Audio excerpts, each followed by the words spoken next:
સરકારે સ્થાપેલી સરકારના પૈસાથી ચાલતી સરકારની અદાલતે 7 વર્ષની સજા આપી અને સરકારે સ્થાપેલી સરકારના નિયમથી ચાલતી અદાલતે જે સજાનો ચુકાદો સંભળાયો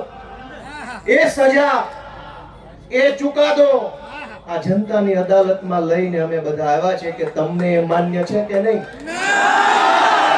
લોકતંત્રમાં સરકાર કે કાયદો કે વ્યવસ્થા આ બધી જ વસ્તુ કરતા સર્વોપરી છે જનતાનો ઈરાદો, જનતાના આશીર્વાદ, જનતાની આશા શું છે.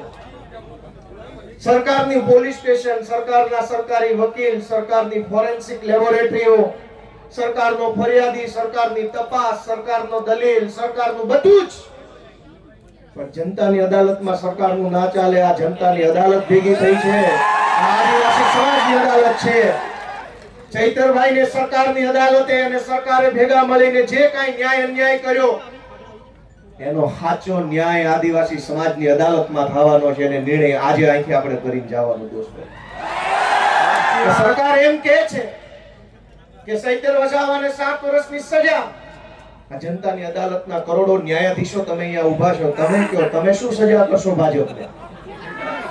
જો ભાજપની સરકાર ચૈતર વસાવાને 7 વર્ષની સજા કરે તો આદિવાસી સમાજની અદાલતમાં ભાજપને 70 વર્ષની જેલની સજા આપણે કરવાની છે. આવનારા 70 વર્ષ સુધી ભાજપનું બટન નહીં દબાવવાનું અને એને સજા આપવાનો નિર્ણય આજે આ જનતાની અદાલતમાં થવો જોઈએ. લોકશાહીમાં જનતાથી મોટું હોય કોણ? જનતાથી મોટું કોણ?